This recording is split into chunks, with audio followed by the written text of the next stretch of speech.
আমার ইবাদতের জন্য যদি সময় না দাও, আমার হুকুম পালনের জন্য যদি সময় না দাও, আল্লাহর ওয়াদা মালাতু ইয়াদাকা শুগলান, নাফরমান আমি তোর হাত, তোর জিন্দেগি কর্মেই ব্যস্ত রাখমু, অবসর তোকে দেব না, কামের মধ্যে রাখিয়ে দেবো তোরে।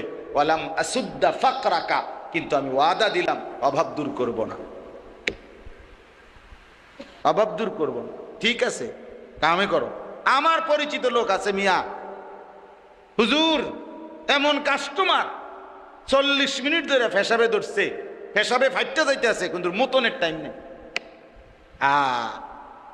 নাফরমান তোর মুতা বন্ধ করে দিছে, ব্যস্ত, কিন্তু কিস্তি চলে 4টা, দোয়া করে। আমগো কাছেই বলে আবার, হুজুর কিস্তি চলে 4টা 6টা, দোয়া করে।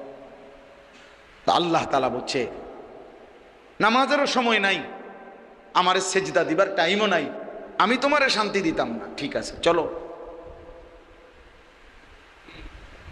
এটা হাদিস, আল্লাহর ওয়াদা এটা। মালাতু ইয়াদাকা শুগলান, তোমার হাত আমি কর্মব্যস্তই বানায় রাখবো, অবসর মিলবে না, কিন্তু অভাব যাবে না। আত-তাফাররাগ লি ইবাদাতি ইয়া ইবনা আদম, আল্লাহ বলছে হে বনি আদম, আমার ইবাদতের জন্য সময় দিও, আমার বন্দেগীর জন্য সময় দিও। খোদার কসম আল্লাহ বলছে মালাতু সাদরাকা গিনান, আমি তোমার দিল ধনী বানায় দেব, অন্তরে বাদশা বানায় দেব, বাদশা, বাদশা, দিল খোশ করে দেব, ফলে অল্পতেও তোমার দিলে মুখে হাসি ফুটবে।